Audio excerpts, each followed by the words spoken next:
Welcome back to another edition of Between Two Fars. I'm Warnke Miller, and I am joined today by Bob Vogt. He is the Deputy Director of NASA's Acquisition Integrity Program, and he's going to help us understand the basics of suspension and debarment. This is a very complicated area with a lot of details, but we just need that high level view. If you were going to introduce someone to the concepts of suspension and debarment, what would we need to know, Bob? What is suspension and debarment? I'm glad you asked that, Warnke, because I get asked that question at cocktail parties all the time. um, I know you. Many of you have heard the term suspension and debarment, or that a certain company or individual has been suspended or debarred, but you may not know exactly what it means. And basically, a suspension and debarment, both those terms mean basically the same thing. The difference is really that there's different standards of proof required. Um, for a suspension, there's a little lower standard of proof that's required rather than for a debarment.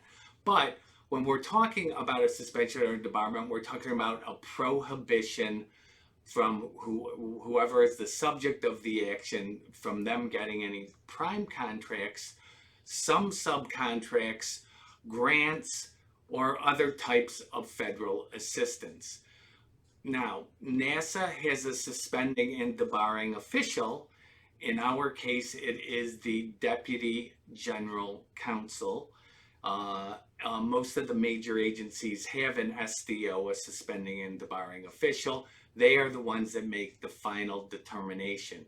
And if they suspend or debar a company, an individual, a grantee, basically what they are doing is prohibiting them from getting government contracts. But let me understand this, Bob. Okay. Does that mean if NASA debars a contractor, they can't get a contract with the Department of Defense?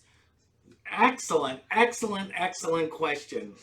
Another common cocktail question, cocktail party question.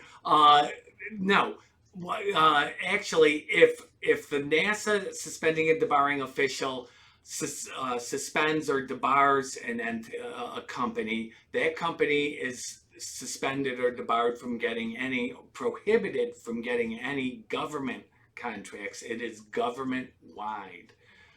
So it is each of the major agencies has an SDO.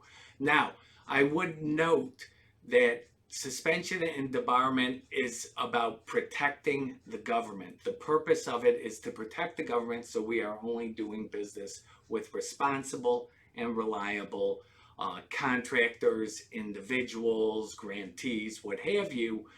It's not supposed to be a punishment. The standard we look at is present responsibility, whether or not a company or individual is currently responsible. Now, I would note, if you're wondering if some company or individual is suspended or debarred, there is a website you can check, sam.gov, www.sam.gov, and that lists the current status of whoever you're looking up. If they are suspended or debarred, it will identify that, and typically there's a period of time when a company or individual is suspended or debarred. Now, I would note that I guess I really don't, unless I guess that's it. Okay. I know. I was going to get into some more details, but I'm thinking, am I going too much into the weeds? No, this is good. Which us attorneys do. Let's go. So we'll do the wrap up for this one. I'll just do a little edit in the middle there. Thank you. Okay. No problem.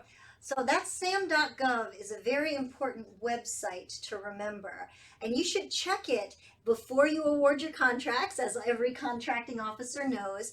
And now you know a little bit behind that website, how people got there, how those names ended up on sam.gov. Now, I think we've got a couple of other questions that might be worth exploring. Do you think you could join us for another edition? I would love to. Oh, great. Join us again next time, Between Two FARs.